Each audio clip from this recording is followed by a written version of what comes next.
শুনো শুনো শুনো, যে আমাকে আল্লাহর মোবাইল নাম্বার দিতে পারবে তাকে আমি 50,000 টাকা দিব।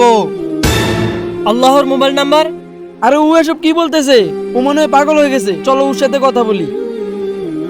আরে ভাই তুমি এসব কি বলতেছো? তুমি কি পাগল হয়ে গেছো? আল্লাহর কি মোবাইল নাম্বার হয়? আরে ও তো মনে হয় বন্ড, আমাদের সাথে বন্ডামি করতেছে।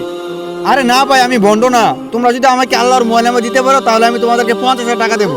আরে ভাই তুমি আবার বলতেছো আল্লাহর কি মোবাইল নাম্বার হয়? তাহলে তুমি বলো দেখি। আরে ভাই, আমি নাম্বার বলতে পারি একটা শর্তে।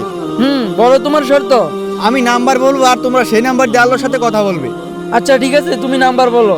তাহলে ফোনে নাম্বার উঠাও, 4 12 8 7 15। আরে এই নাম্বারে তো কোনো কলই যায় না। আরে ভাই, তোমরা বুঝতে পারো না, আমি বলছি ফজরের 4, জোহরের 12, আসরের 8, মাগরিবের 7 আর আশারের 15। আরে আমার ভাই, তোমরা যদি প্রতিদিন 5 ওয়াক্ত নামাজ আদায় করো তাহলে প্রতিদিন 5 ওয়াক্ত আল্লাহর সাথে কথা বলতে পারবে। নামাজ হলো আল্লাহর সঙ্গে সরাসরি যোগাযোগের মাধ্যম, যা একজন মুমিনের ঈমানকে আরো শক্তিশালী করে। আমাদের এই ভিডিওটি ভালো লাগলে অবশ্যই আমাদের চ্যানেলটি সাবস্ক্রাইব করবেন এবং ভিডিওতে একটি লাইক দিয়ে যাবেন।